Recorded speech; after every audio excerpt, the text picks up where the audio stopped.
All right, welcome back everybody to another Ashes of Creation Academy, perhaps the final Ashes of Creation Academy. So before I get started with the final lesson, and the reason why I'm doing this lesson is I'd already had it done. I was like 90% done. This one's going to be on settlements and citizenship, and I was also going to do mayor, but the other two sections of the trifecta was just too much. It was too much things I wanted to cover, and it was going to make the lesson already long. And if you've seen my lessons, they go pretty long. So I decided to make that a separate one. Plus, not everybody may want to see the mayorship one. And also having a separate one, I can give that, or could have given that, to newcoming mayors and said, hey, watch this video, and probably the information that they would have seen already in the citizenship and settlement ones wasn't really relevant to them at that point because they already knew that information. But anyways, to address the elephant in the room, it's over. I get that. It's sad that it's over. I had a lot of high hopes, just like a lot of everybody had high hopes for the game and the direction that it was going and all the features that were coming that we were all looking forward to. So it's sad, and it's sad for the human aspect of it, right? All the people that lost their jobs suddenly, right? They were there for that week, and then the next day or the day after, depending on the timeline of the different content creators that have done some research into it, have seen. Yeah, it's sad that all these people lost their jobs. Now they're scrambling around trying to figure out how they're going to support their families and things like that. And that's what is upsetting, I think, about the whole situation, is that a lot of people were gloating and hoping that Ashes of Creation would fail, but they don't think about all the people behind the scenes that are just there, just trying to, for one, make a game, but also two, that's their livelihood. They went to college, studied all kinds of stuff to get to that point where, and get hired into a gaming studio that would provide a AAA game like Ashes of Creation was going to be. I feel was going to be a AAA game, and now they're lost their jobs. If you were a former Intrepid Studio, you have my deepest empathy. I know it's a rough situation to be in, and I hope you guys land on your feet. If you do end up in a new gaming studio, I hope it's successful, and I hope you're happy. I hope you're happy at Intrepid, and I hope you're happy in the future. Having said that, this is my final lesson. I've tried a couple of MMOs out there. None of them really struck my fancy, but I am looking to do content like this for a new game in the future. So if you do start working for a new studio and like my content, reach out to me. I'm looking for a new game to cover. I like doing these lessons. I think they're helpful. It's a different spin on the whole teaching people video games, and I understand that. So I enjoy doing it, and I would like to find a video game out there. Maybe it doesn't even have to be MMO. I could do this for a single player game. There are a lot of complicated video games out there that people just need help with. And yeah, you have videos and websites and things like that and wikis you can go to. But I think the way I break down information is helpful for a lot of people. I'm playing Satisfactory again. I've already played through a couple of times, but I just needed to get out of the MMO field and just go into something else. And Satisfactory has always been a great game, and I'm enjoying that. Just single playing it and just enjoying going around and doing the stuff in Satisfactory. Shout out to Satisfactory. So it's a great video game. So yeah, let's go ahead and get started with this lesson. Same as before, like, subscribe, things like that. If I do take this to a new video game, I'm just going to rebrand this channel. So if you like this type of content and want to see where I'm going to, if I do a new video game next, then subscribe. I'll do it on Twitch, and I'll do it on YouTube as well, like I have been before. So yeah, still like and subscribe, because if I do content, it will be on this channel. I'll just rebrand it to whatever video game. I may just do an MMO Academy and just do a bunch of different video games. I don't know. We'll see. We'll see how it goes. And then, of course, we're still on the Discord, the Genesis Guild. And if you are a developer, or you're working for a game developer and you need a guild to beta test your game or alpha test your game, now we are a great group of guys, great group of and girls.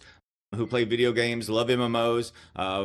We're splittered a little bit right now. I think some of us are playing Albion Online.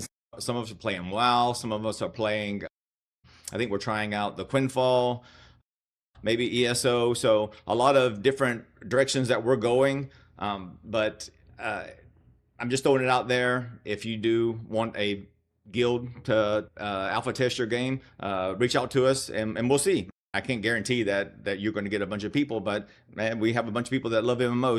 Yeah, anyways. All right. Again, so what did you learn? If you find something in this video that you didn't know, put it on the comments and let me know. I'm always interested to see what new information that I give people. So again, lesson 7, settlements and citizenship, version 1.0.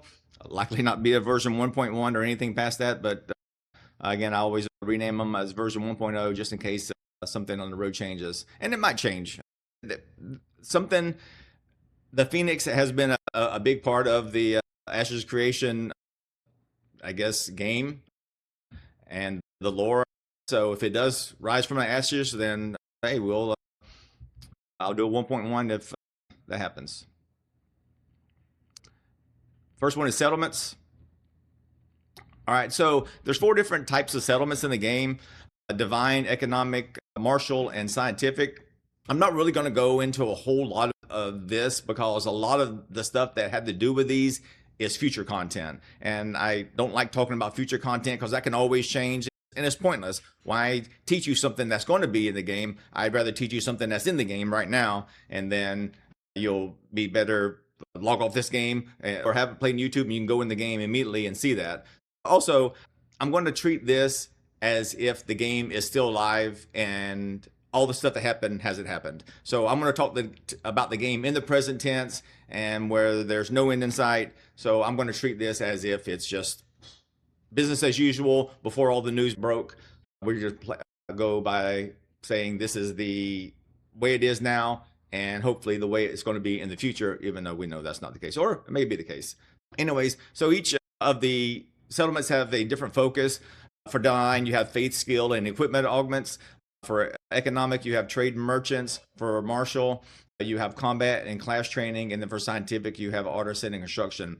So each settlement is going to have a superpower, like teleportation in the scientific settlements. I saw a couple of different things. One of the things I saw for the teleportation was that it was going to be within the Vassal System, and we're going to go over the Vassal System. And another one said it was only between the cities or the towns that were scientific. But that's a future content. We're not going to worry about it right now. And the other unique thing about each of these settlement types was how the mayor was going to get elected. For example, in the martial one, the trial by combat was going to be how the mayor was going to be elected. So again, future stuff, not going to worry about it right now. Once that gets stuff added to the game, we'll do a version 1.1. All right. Oh, but there is a certain situation in the game right now where those 4 matter, and I'll go over those in a bit. Rank 0, that's the wilderness. I'm going to go over each one of the 6 ranks. It starts at rank 0 and goes up to rank 5, so there's 6 ranks, and explain the differences between them.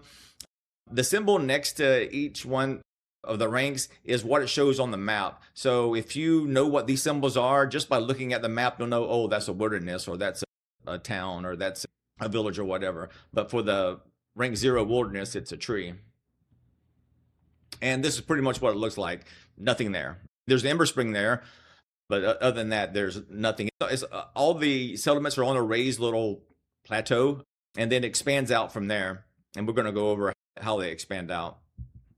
But since there's nothing there except for the Ember Spring, and I haven't gone over Ember Spring before, we're going to go over Ember Springs. I'm going to explain to you the whole Ember Spring system. This is what it looks like. You have 2 Phoenix Sentinels that guard it. So one of the first missions in the game is to attune to the Ember Spring in one of the starting areas. This makes it your home Ember Spring, right? And once you in the mission, the person that you talk to will say, attune to the Ember Spring. And then if you click on the Ember Spring, if you walk near the Ember Spring, you're going to discover it, right? And we'll go over that here in a second. But if you actually click on the Ember Spring, this box will pop up, set as home point to revive upon death, hit attune, and now that's going to be your home one. And I'll go over a little bit further in detail what that means here in a second. But on your map, if you haven't discovered one, it's going to be in this grayish silver color. It's going to say undiscovered. Once you discover it, and again, you just have to be near it. I think it's like 50 meters or 25 meters, just be near it. You don't have to actually walk up to it. As long as you could be on the other side of the wall from it, and it'll say that, hey, you've discovered this ember spring here. And then you have the home one. The home one is the one that you attune to, and it's going to be a gold icon on your map. All right, so it's a respawn point.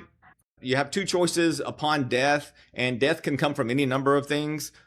It could come from you dying, of course, by a mob, dying by PvP. Sometimes you get reset because of some network issues. And you can also do the unstuck command, right? And so all these will basically send you back to the ember spring. But you have two choices when that happens. The first choice is going to be closest discovered.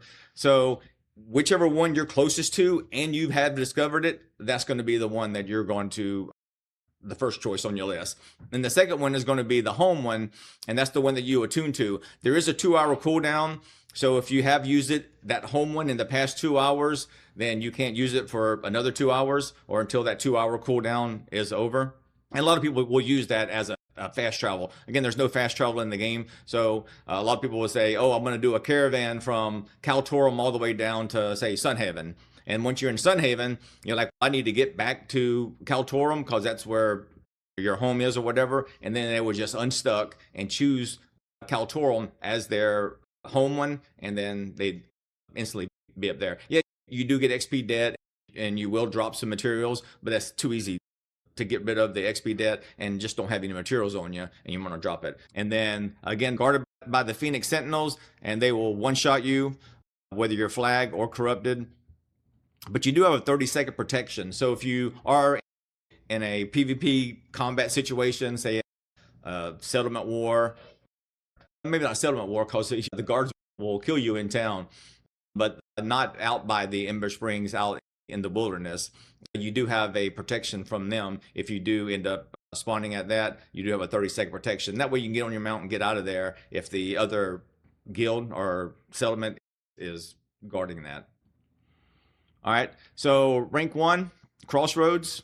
It's also called Expedition, but it says Crossroads on the map, so I'm just going to go with Crossroads. And it has an icon of a little carriage with a campfire and a couple of trees.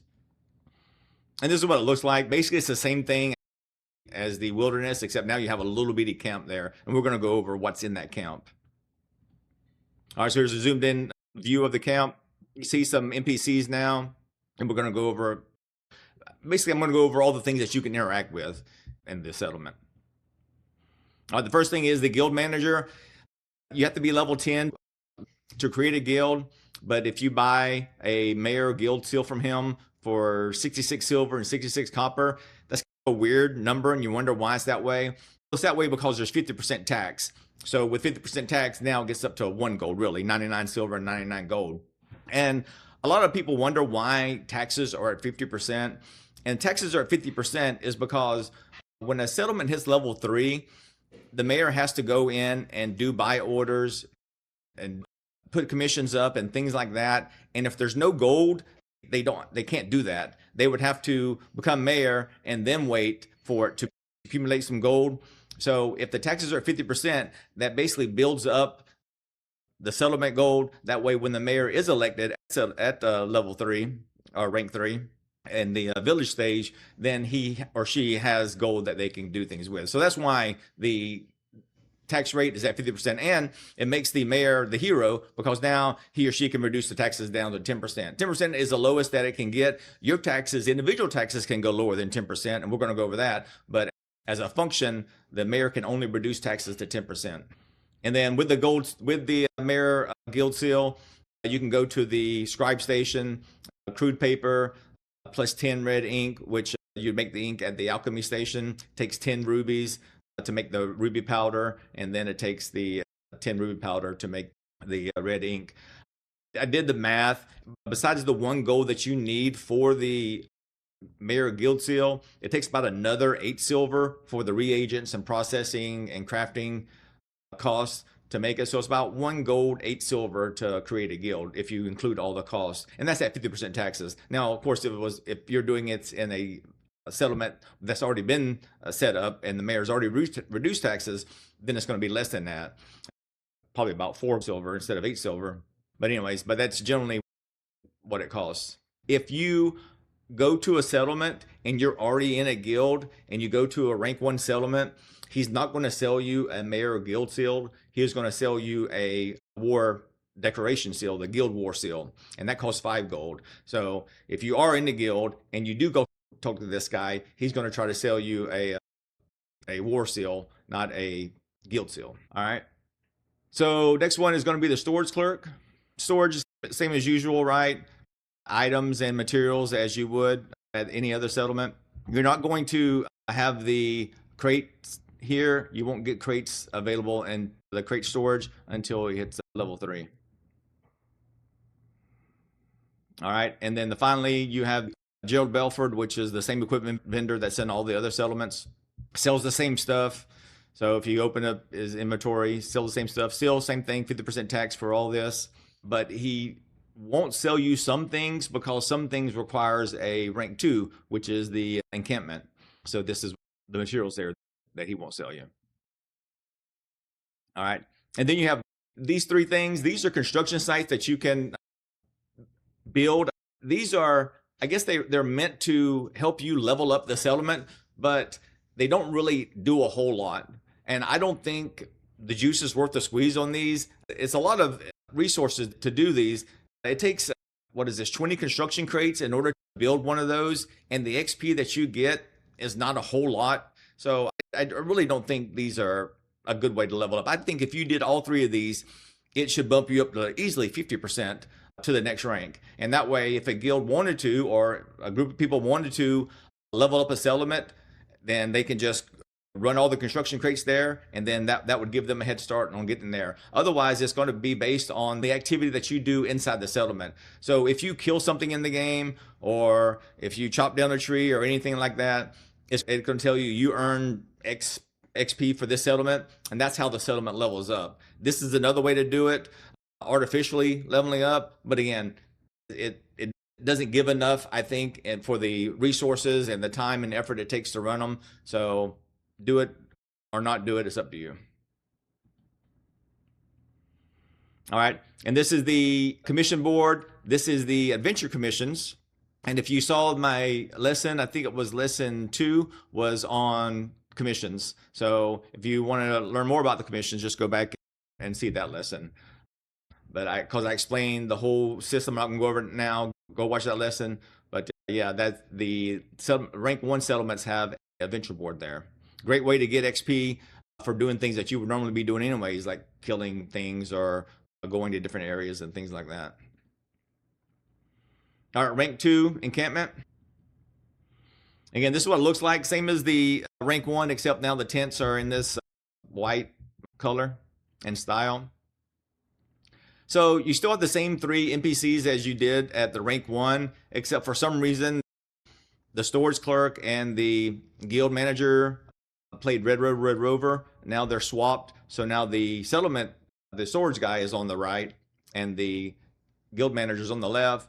Belford didn't want any of that nonsense. He stayed right where he was. But other than that, it's pretty much the same thing. Also, these tents here and the tents in the other one are high to late medieval period, around the 1200 to 1500s.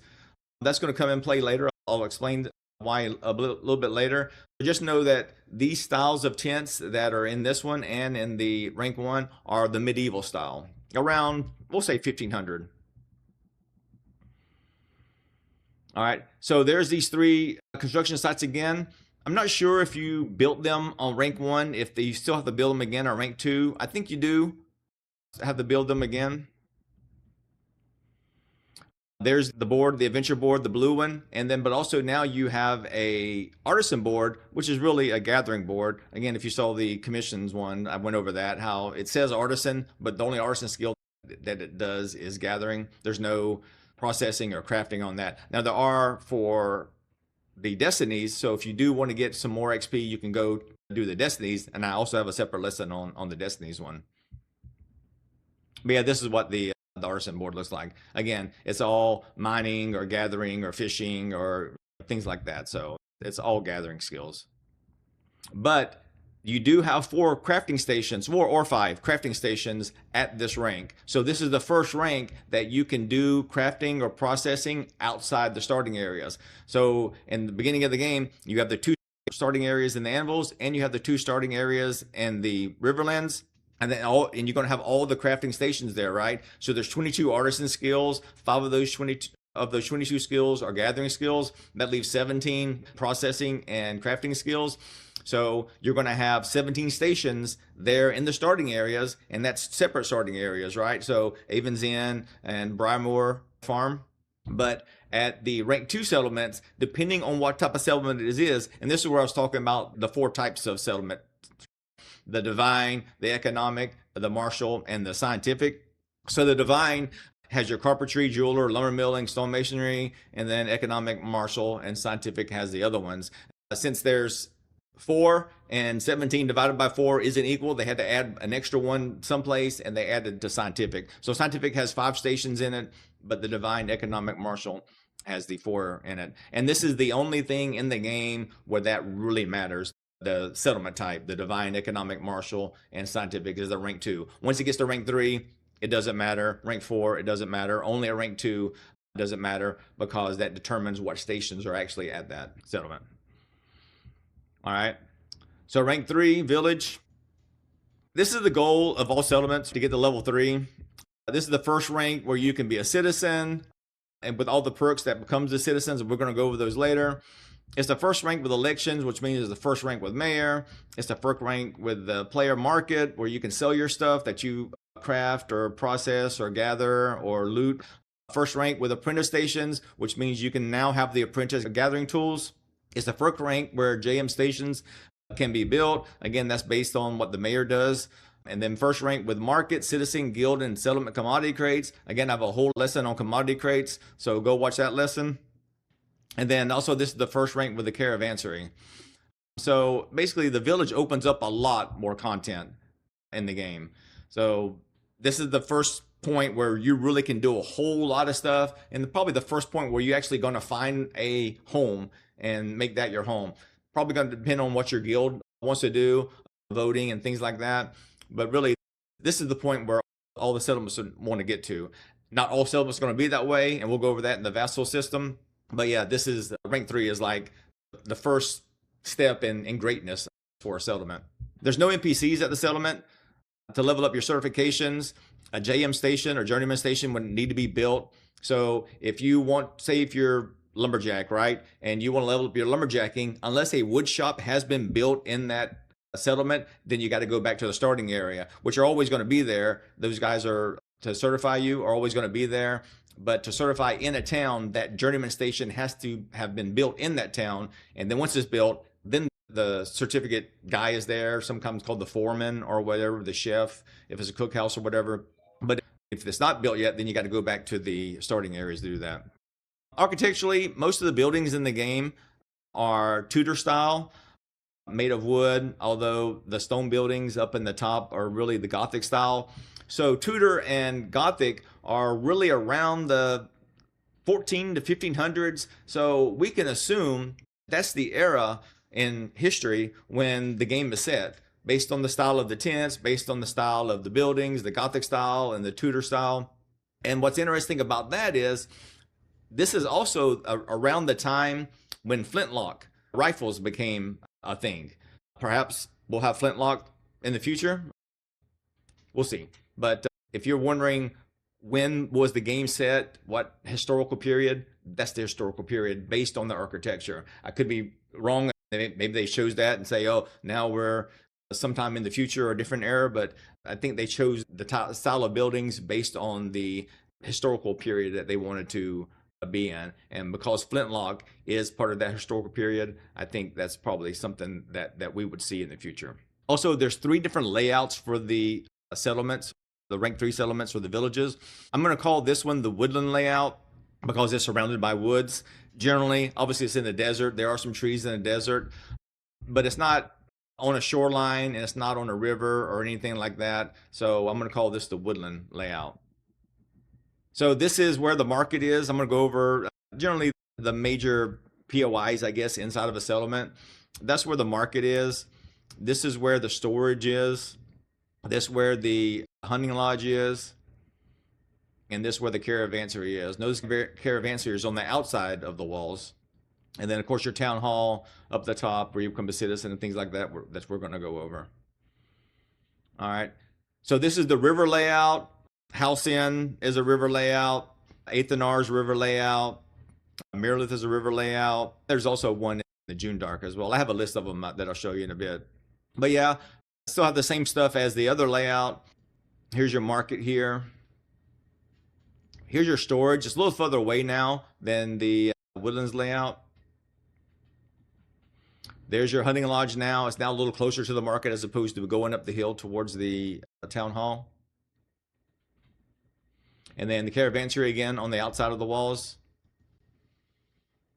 And then again, there's your town hall. All right, and the third one is the what I call the shoreline layout. Same thing here, the market's there. A little further down the road is the storage. On the other side of the market is the hunting lodge. And there's your caravansary. This one's inside the walls on this layout. And then there's your town hall. So things are a little more closer together on the shoreline layout. So the last one is the rank 4 is the town, much bigger. Still the same Tudor style as the rank 3, but now you have stone walls guarding it. And the same thing, you still have the Gothic styles of the church and other buildings up by the town hall. But now the caravansary is on the inside of the building. Or sorry, the caravansary is on the inside of the wall. So remember, this is what the rank 3 settlement looked like as the woodland layout. So what we're going to do is we're going to watch it grow.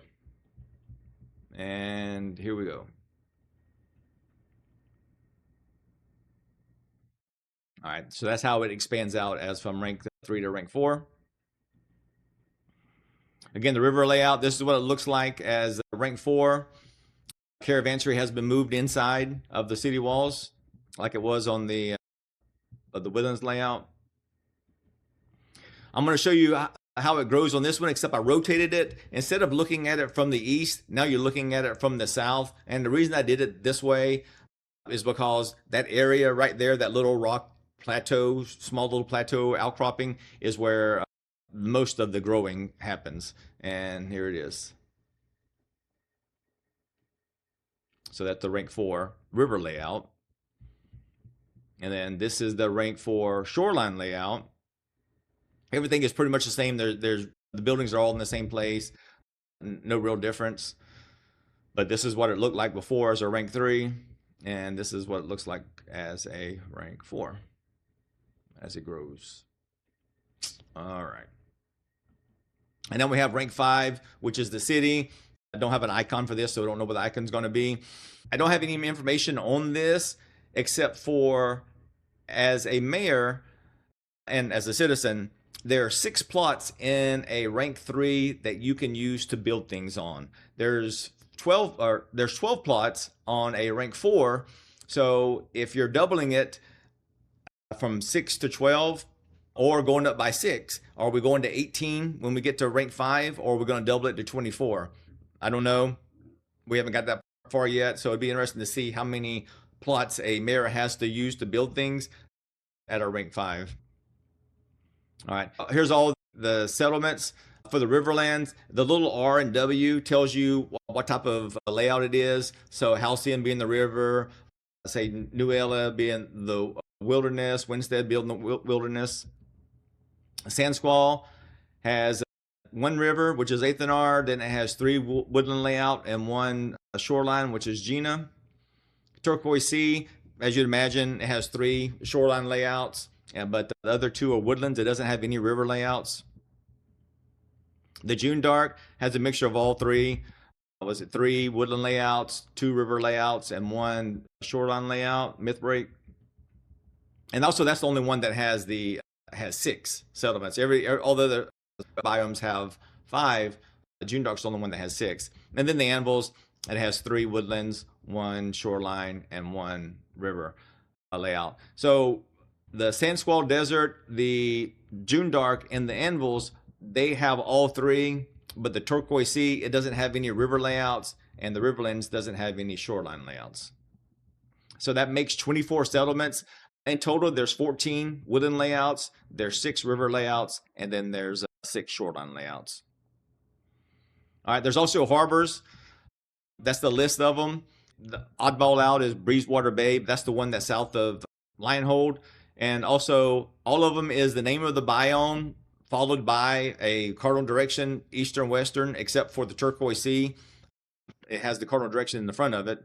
I don't know why they changed the name on that one, but anyways, it should be Turquoise Sea Eastern and Turquoise Sea Southern to go with the naming scheme as the other ones. But anyways, that's where we're at now.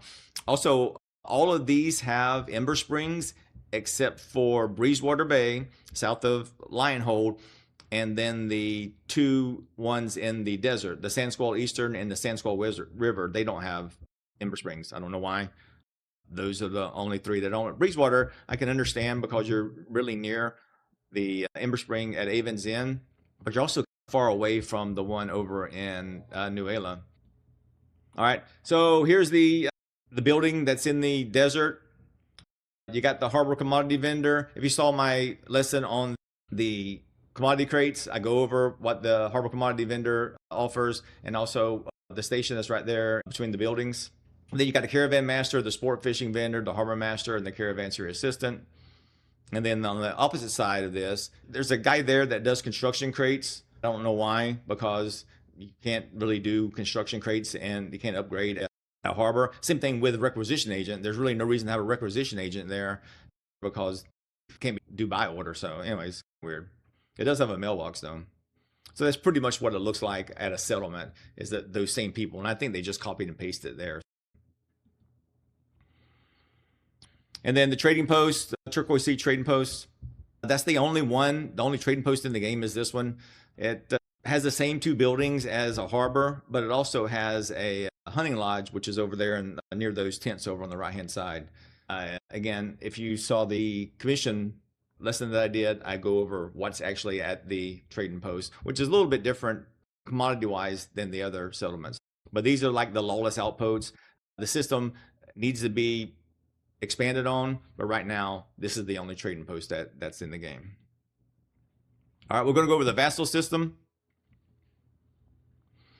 So this is what the Vassal System looked like before the changes happened. They took out level 6, and now there's only 5 through 0. Level 6 was going to be the Metropolis, but this is how the Vassal System was supposed to work. So what I did was I just went through and I changed it to what it is now. So the 6 became a 5, your 2 5s became 4s, your 2 4s become 3s, and then your 2 3s are now 2s. And this other branch of the level 4, that's not a thing anymore. So really you're going to have a 5, 2 4s, 2 3s, and 2 2s below that. There's probably not going to be any below that, but I just still kept that in there because that was in the original graphic.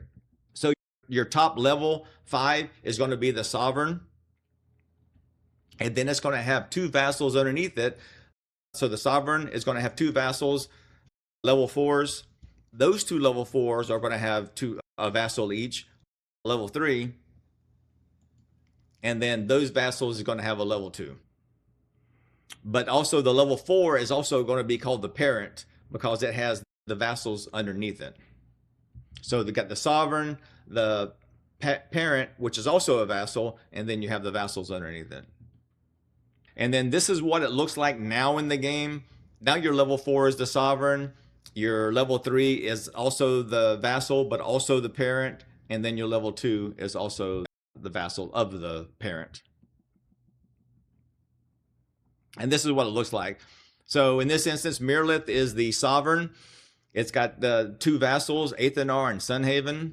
So if you look at Aethanar and Sunhaven, it shows that Mirlith is its Sovereign, but these also have 2 vassals underneath it. So for Athenar, it has Asmaran, and for Sunhaven, it has Gina. And then for Asmaran, it shows that Mirlith is its sovereign, but that Athenar is its parent. And same thing with Gina. It shows that Mirlith is the sovereign, but also Sunhaven is its parent. And that's basically the general structure of the vassal system with 5 settlements in it. All right. So there's 2 other kind of systems in the game besides that one. There's also this one where you have a sovereign, but it only has 1 settlement underneath it as a vassal.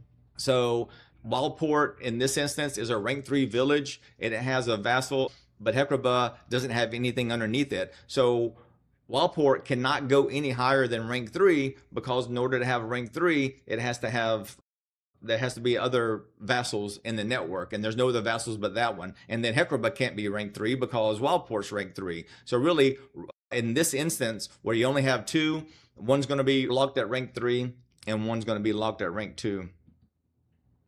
And then for Squall's Inn, in this instance, it's independent. It's rank 2 because it's not a part of a vassal network, and unless it's in a vassal network, it has nowhere to go. So it's always going to be logged in as a rank 2 as well. It's just going to be called an independent. All right, we're going to go over citizenship. So to be a citizen, the settlement must be at a level 3 or rank 3. Your character must be at a level 10. You cannot be a citizen of another settlement.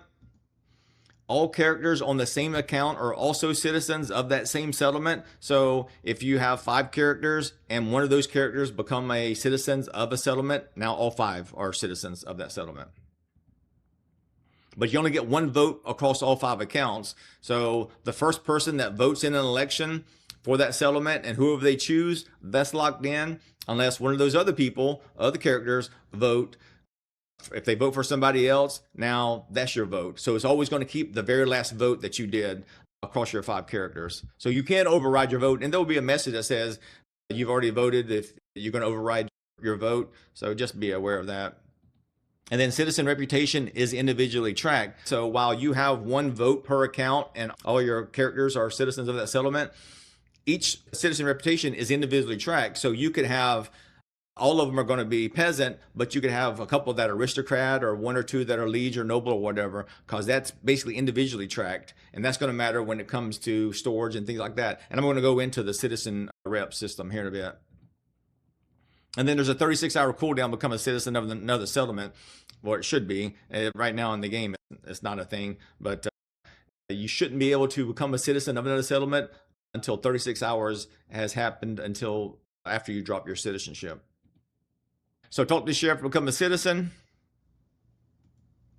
Must have or buy 1 tax voucher. If you don't have the voucher, you can buy it. But you have tax vouchers from before or tax vouchers from another settlement. You can use those. The vouchers aren't specific. The only thing that's specific for the settlement is the commodity certificate that you buy. That's specific to that settlement. But your script that you earn, like I've gone over in the past, and also the tax vouchers, they can be used at any settlement. And it costs 5 or 6 dull glint, depending on if you've reduced your taxes by any amount or if the mayor has reduced taxes. So 5 or 6, depending on that. It's 6 if the mayor hasn't reduced any taxes, or 6 if you haven't done anything like gotten lower taxes by upgrading your citizen rep, which we're going to go over. Again, like I said, tax vouchers from other settlements will also work.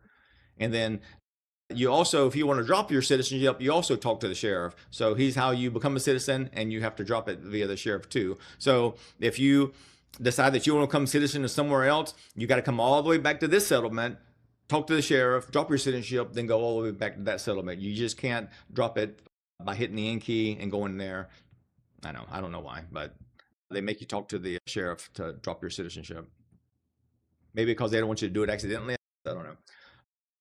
So here's the citizen ranks: peasant, commoner, liege, noble, and aristocrat. And this is the reputation required to get to that level. So obviously, to be a peasant, you don't have any requirement because anybody can become a peasant. But if you want to become a commoner, you have to earn 10,000 reputation as a peasant. Once you hit 10,000, then you automatically become a commoner. You don't have to do anything. You don't have to certify or anything like that. As soon as you hit the number of points required, 10,000, boom, you're automatically there. To become a liege, you have to get 20,000, and that's starting back at 0 again. So if you're starting at 0 again after you go from peasant to commoner, then you're going to start at 0 again after you go from commoner to liege. You'll start at 0 again after you come from liege to noble, and then after you go from noble to aristocrat. And those are the requirements: 0, 10,000, 20,000, 30,000, and 40,000. All right, so here's the different citizen ranks. I'm going to go over each one and tell you what the benefits are of them. The first one is the service buildings boons. I asked what this was and if they could give me a number, what this means and exactly what this means, and I didn't get an answer. And they had turned off the citizen buffs in the game because there was a bug with them that was given too much. I don't know what this is.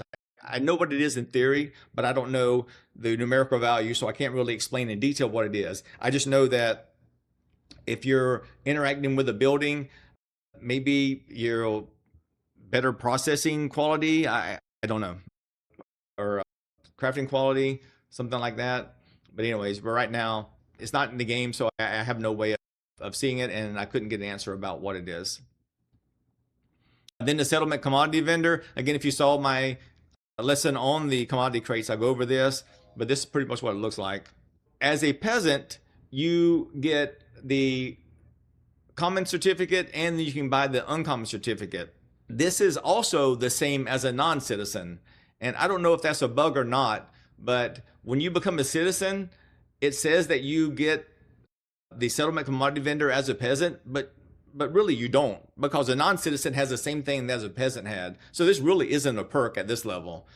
It would be a perk if a non-citizen could only buy the common and now the peasant could buy the uncommon. And I think that might have been the intent, but right now a peasant or a non-citizen can both buy the common and the uncommon.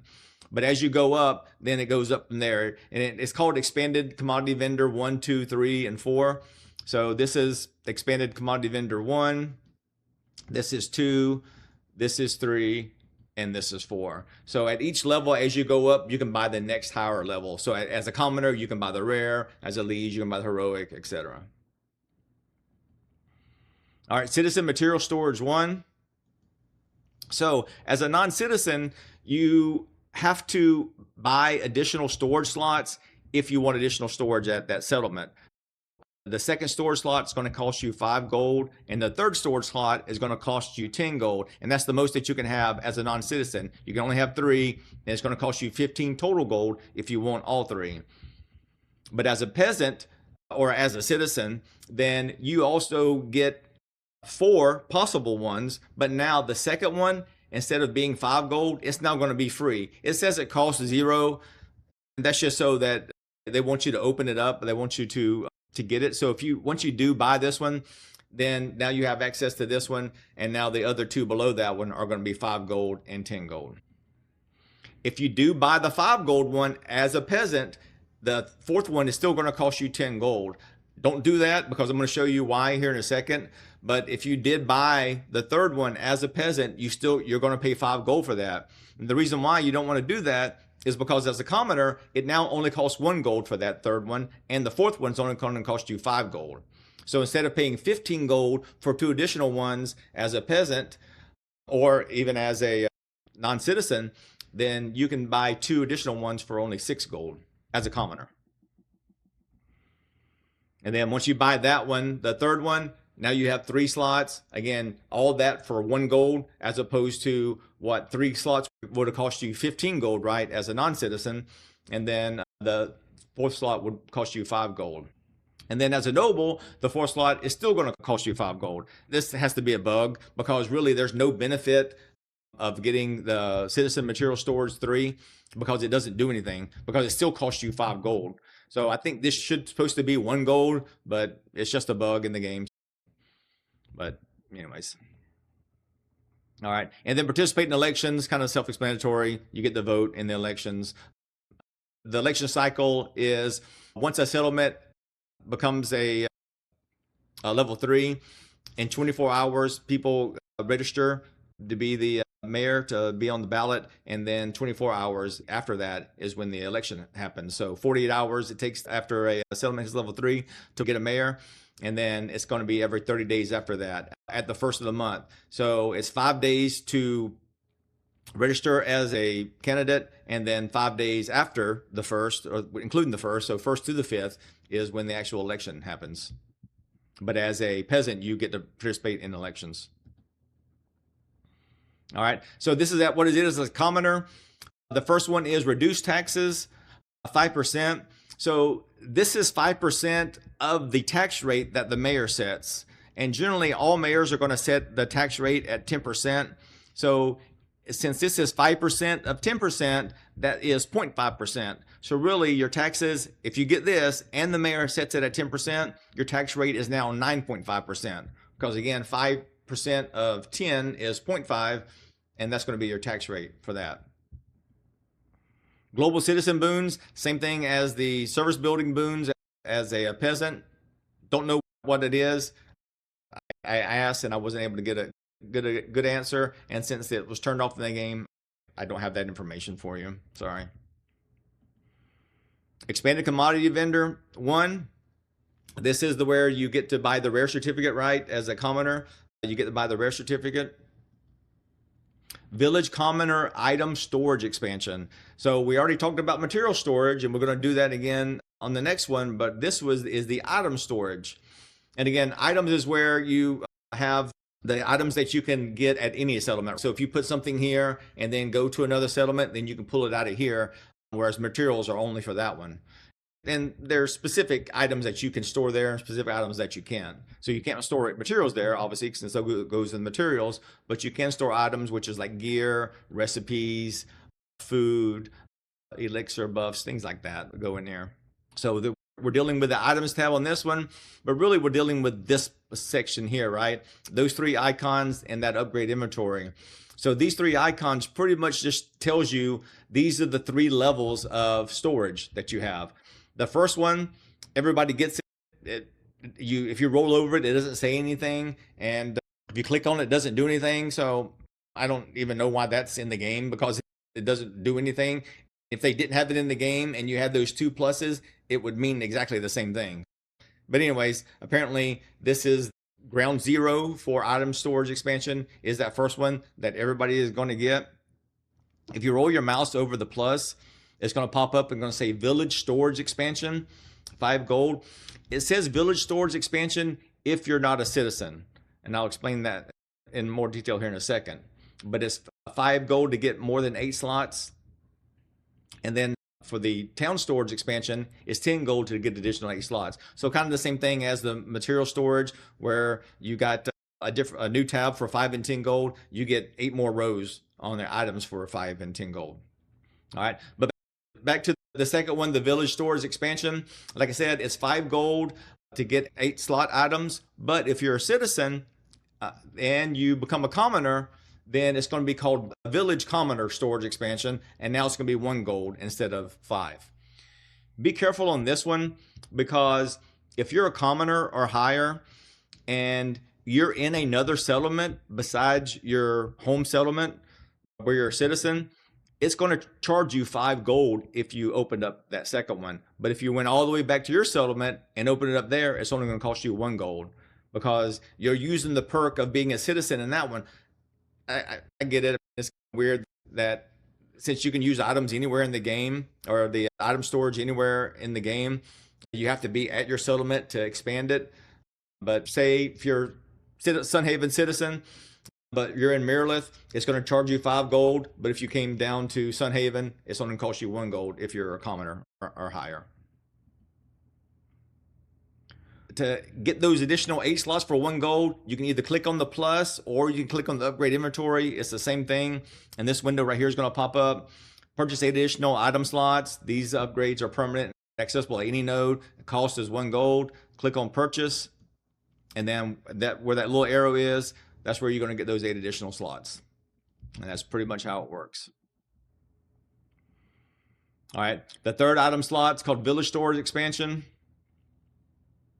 For 5 gold, again, just like for the noble one, or sorry, for the 4th slot, was it? No, it was liege, right? To get the 4th slot, it should charge you 1 gold, but here, I guess they, instead of 10 gold, you get charged 5 gold.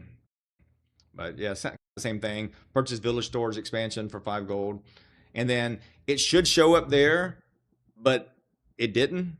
And so really, only thing that you got was, yeah, you got another treasure chest up there. This is a bug.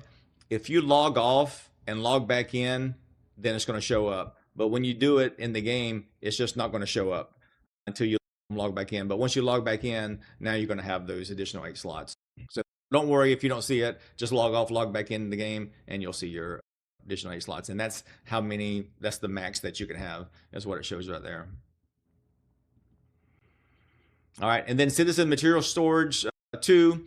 This is the rank that gives you that 3rd storage slot for 1 gold, right? As a commoner, once you become a commoner, you get that 3rd storage slot for 1 gold, and that's the storage 2, Citizen Material Storage 2. All right, for liege, again, reduced taxes 10%. So again, now if it's a 10% tax rate, now you got another 5% or 0.5%. Now you get your tax rate is now 9% as opposed to 9.5 or 10. Your tax rate is 10% off 10%, which is 1%. So your settlement cloak 1, this is what it looks like here. It's the cloak of Sunhaven. It's 41 script. Each settlement has their own individual cloak. This is what the Sunhaven one looks like, right? And each one is different.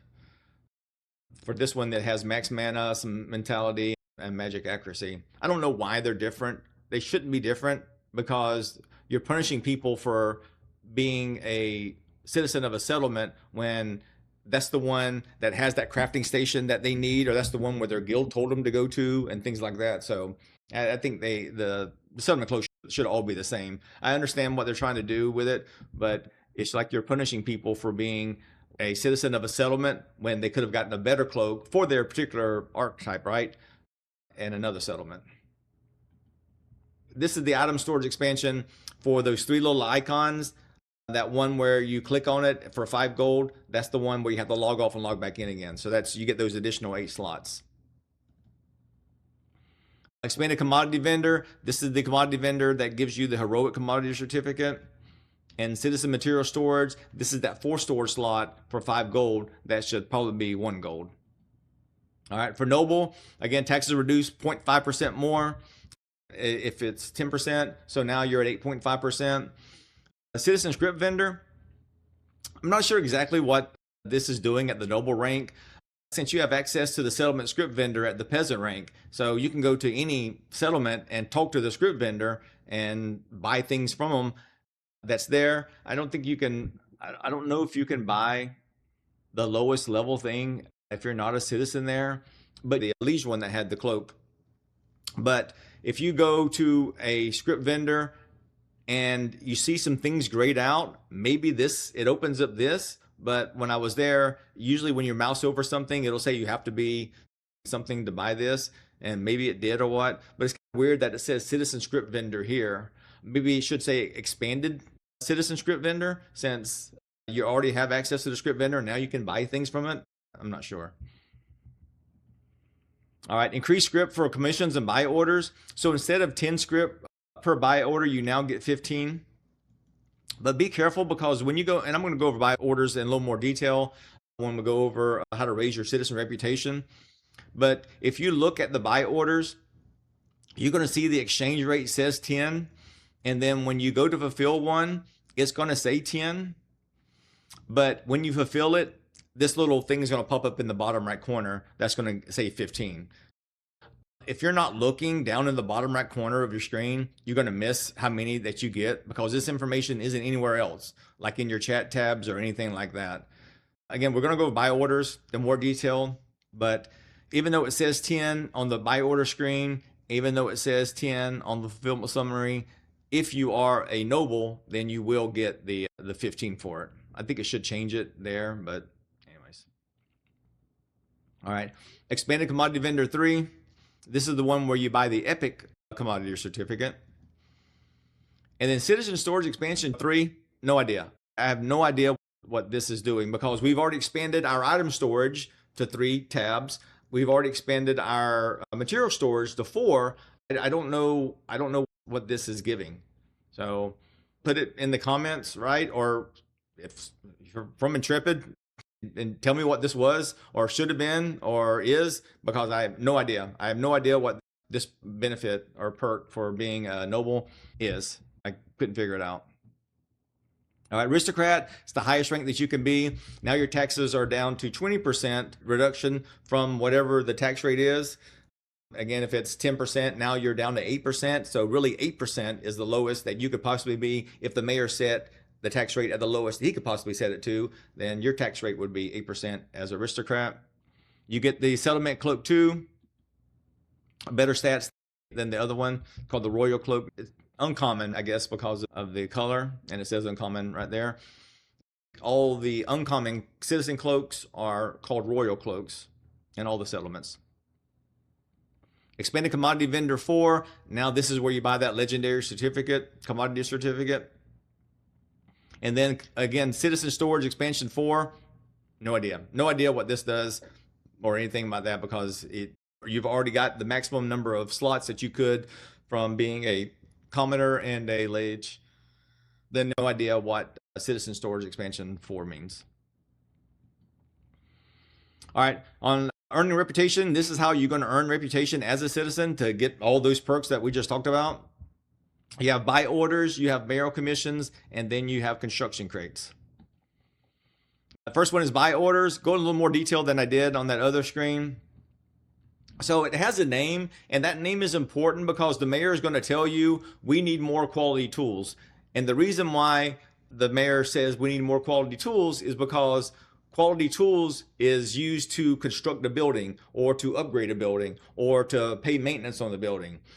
If you look at the icons, notice that magic talisman is green, has a green border around it on the icon, and the quality tools as well, and also the quality weapons. But notice that it's 300 for the orders fulfilled. We'll get there in a second. Exchange rate is 10, like I talked about before. So yeah, so 300 on the green ones and 1500 on the common ones, which are the gray ones. If there's a blue one on there, then it's limited to 50. So just know that common buy orders, and that's to build a journeyman building. That's the materials used to build that. Also, it's used for the other ranks too, but only common buy orders is used to build the basic building. To level up to master, that's when you start using uncommon. There are some common ones that it uses as well, but that's when you start getting like 2 or 3, sometimes 4 of the uncommon buy orders to do the master upgrade. Again, limited to 300 on each one of the buy orders. And then you get the rare one, which is the blue border, and that's to do the grandmaster upgrade. And generally you're going to have like 2 of those on there. And again, those are limited to 50 for those. And this is what the ingredients are. These are the 2 things that you have to turn in. You have to have both of these in your inventory at the same time. If you don't know what they are, you can roll your mouse over it. So say you roll your mouse over the copper ingot, and then you can also roll your mouse over the other one, slate fragments. So if you don't know what it is, just roll your mouse over it and it'll explain to you what it is. Also, the green ones are going to be the apprentice level gathering stuff and processing. So the copper ingots, that's an apprentice level processing for metalworking. And then the slate fragments is apprentice level stonemasonry. And like for the magic talisman, halcyanite is the one on the left. That's going to be apprentice level gathering for mining. And the same thing for the slate that's right next to it. It's going to be apprentice level. All right. So buy orders are required to construct, upgrade, and maintain buildings.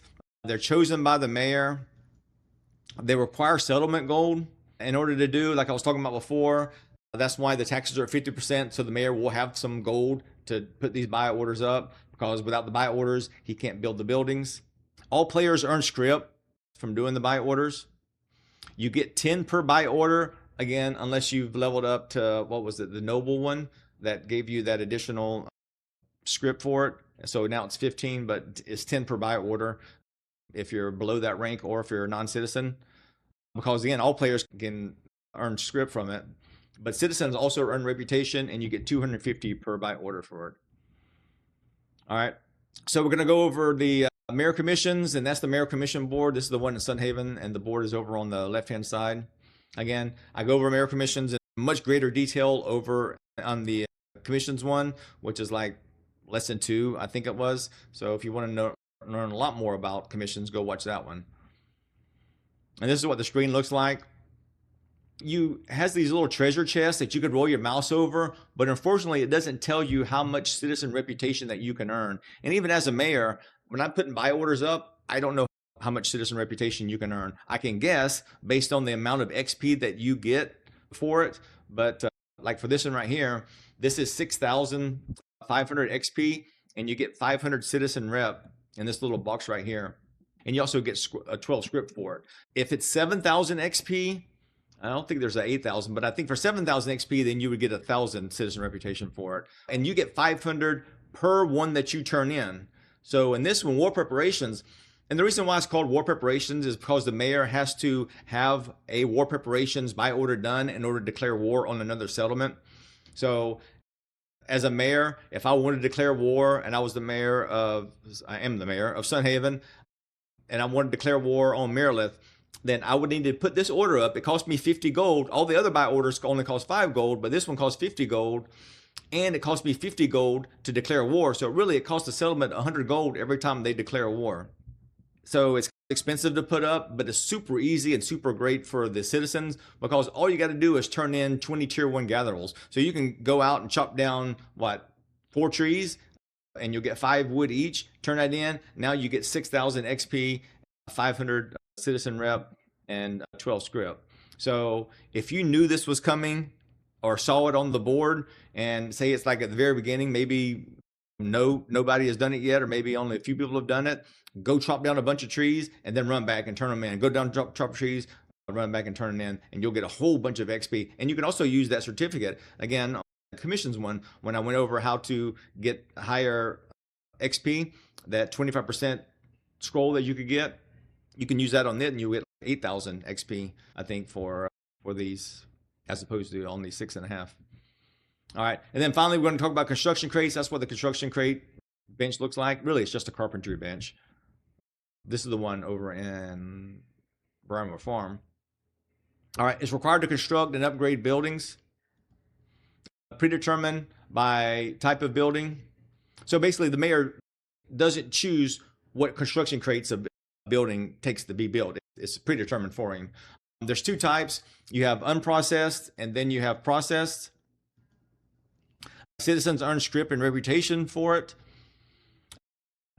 The non-citizens can do them and earn script as well. And you also earn XP. I think you get like just over 2,000 XP, 2,100 XP or something like that. But citizens earn script and reputation and the XP. Non-citizens will earn the script and the XP, but they don't get the reputation, obviously, because they're not a citizen of that settlement. But they can turn them in as well. All right, so to do it and to know that you need to do it, you'll see this canvas right on the side of a building.